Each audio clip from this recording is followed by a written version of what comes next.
Baik, selamat pagi untuk Bapak dan teman-teman. Terima kasih atas kesempatan yang telah diberikan kepada kelompok kami.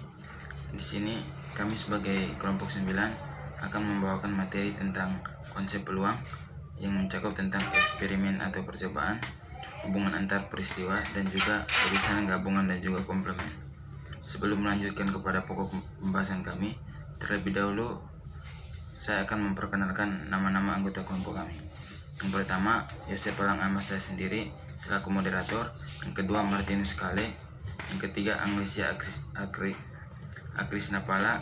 Yang keempat, Julita Wulansari 5. Yang kelima, Jenny Rosali Lina Taupan. Dan yang keenam, Justina Haraklau. Kepada pemateri yang pertama, waktu dan kesempatan saya berikan. Baik, terima kasih atas waktu ini berikan kepada saya. Perkenalkan, nama saya Julita Wulansari 5. Pembawa materi yang pertama yaitu tentang eksperimen atau percobaan. Eksperimen atau percobaan adalah segala kegiatan di mana suatu hasil atau outcome diperoleh dengan ruang sampel himpunan seluruh kemungkinan outcome dari suatu eksperimen atau percobaan. Biasanya dinyatakan dengan S. Banyak output dinyatakan dengan N atau S atau ruang sampel, dan dalam peristiwa atau kejadian yaitu himpunan bagian outcome dalam suatu ruang sampel. Baik, saya Jenny Rosalina Taupan. Sekarang saya akan menjelaskan tentang konsep peluang. Yang saya ambil contoh di sini adalah pelemparan sebuah dadu dan pelemparan sebuah logam. Nah, sebagaimana kita ketahui teman-teman, dadu itu terdapat 6 kotak yang 1, 2, 3, 4, 5, dan 6. Dan NS-nya itu adalah 6. 6 ini dapat dari mana teman-teman? 6 ini dapat dari titik dadu tersebut atau ruang sampel dari sebuah dadu. Yang kedua itu pelemparan sebuah logam. Ruang sampelnya itu adalah S sama dengan A, G. A melambangkan angka, sedangkan G melambangkan gambar. NS-nya adalah 2. 2 itu dilambangkan titik sampelnya atau jumlah anggota sampelnya. Soal yang saya ambil itu pada pelemparan sebuah dadu dan sebuah uang logam bersamaan. Pertanyaannya, tentukan ruang sampel, banyaknya anggota dan titik sampelnya. B. Kejadian A yaitu munculnya angka dari bilangan ganjil. Ya, jawaban dari A itu kita menentukan atau membuat kolom, 3 kolom. Kolom yang pertama itu melambangkan titik sampel dari pelemparan dadu, yang kedua itu titik sampel dari angka dan gambar.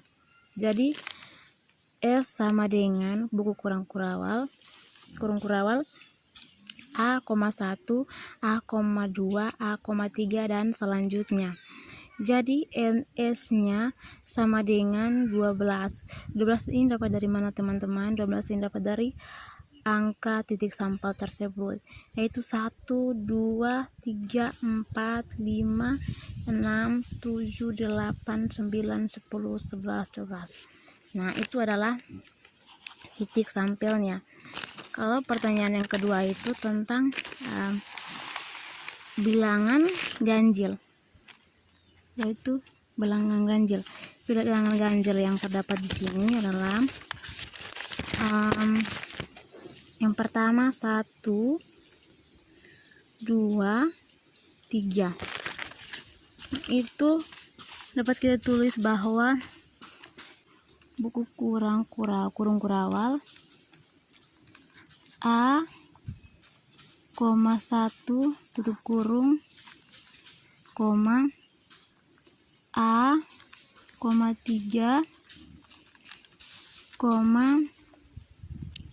A, 5. Jadi teman-teman, N sama NA sama dengan 3. 3 ini dapat dari mana teman-teman? 3 ini dapat dari angka ganjil tersebut itu 1, 2, 3. Jadi hasilnya adalah 3. Terima kasih. Baik, perkenalkan saya Anglesia Krisnapaka akan menjelaskan tentang pengertian hubungan antar peristiwa. Hubungan antar peristiwa adalah hubungan peristiwa yang saling meniadakan atau saling asing. Artinya, kalau suatu peristiwa terjadi, tidak mungkin peristiwa lain akan terjadi. Dalam hubungan antar peristiwa ada beberapa jenis, yaitu yang pertama gabungan, yang kedua irisan, dan yang ketiga itu komplement. Pengertian dari gabungan itu tersendiri yaitu adanya himpunan A dan himpunan B yang anggotanya hanya bilangan itu saja, atau anggota-anggotanya merupakan anggota himpunan salah satunya, yakni anggota himpunan A saja atau anggota himpunan B saja. Terima kasih. Baik, saya atas nama Justin Horkelau akan menjelaskan pengertian dari irisan dan komplement. Yang pertama, irisan. Irisan adalah adanya himpunan A dengan B yang bagian-bagiannya juga merupakan anggota dari himpunan A dan himpunan B. Irisan dilambangkan dengan cap. Yang kedua, komplement. Suatu komplement himpunan A adalah himpunan yang anggotanya merupakan anggota himpunan semesta tapi bukan anggota A. Terima kasih. Baik, sebelum kita membahas soalnya, saya akan menjelaskan pengertian dari komplement. Jadi komplement adalah himpunan yang adanya di semesta. Jadi saya ulang sekali lagi, komplement adalah himpunan yang adanya di semesta. Jadi S ini adalah semua himpunan. S adalah 0, 1, 2, 3, 4, 5, 6, 7, 8. A-nya 2, 3, 4, 5, 8. B-nya 0, 1, 3, 4, 5. C-nya 1, 2, 3, 4, 5. D-nya 5, 6, 7, 8. Yang ditanyakan di sini adalah tentukan komplement A. Jadi simbolnya A, komplement adalah C, bisa juga A pangkat 1. Jadi A komplement adalah 0, 1, 4, 6, 7. Jadi A komplement bukan si A karena ada di semestanya. Jadi B komplement yaitu 2, 6, 7, 8. Jadi A, C komplement adalah 0, 6, 7, 8. Jadi D komplement adalah 0, 1, 2, 3, 4. Baik, terima kasih atas kesempatan yang diberikan. Saya atas nama Yosef Alangama akan memberikan contoh soal terkait dengan irisan. Seperti yang sebelumnya teman telah jelaskan, himpunan dari A dan B adalah himpunan yang anggotanya merupakan anggota himpunan A sekaligus anggota himpunan B. Jadi jika diketahui S merupakan himpunan bilangan bulat dan A merupakan himpunan 1, 2, 3, dan 4, dan B merupakan himpunan 2, 4, 6, dan 8, sedangkan C merupakan himpunan 3, 4, 5, dan 6. Jika ditanya A irisan B, B irisan C, A irisan C, maka terlebih dahulu untuk memudahkan kita membuat diagram Venn.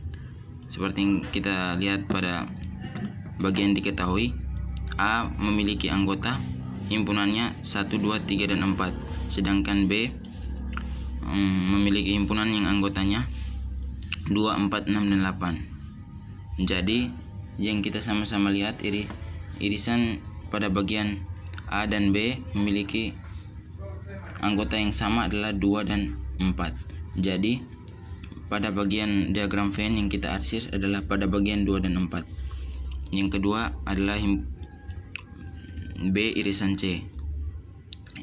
Seperti yang kita sama-sama lihat, anggota himpunan B anggotanya 2, 4, 6, dan 8, sedangkan himpunan C anggotanya 3, 4, 5, dan 6. Jadi yang bagian anggota himpunan B dan C yang anggotanya sama adalah 4 dan 6. Jadi bagian pada diagram Venn yang kita arsir adalah bagian pada 4 dan 6.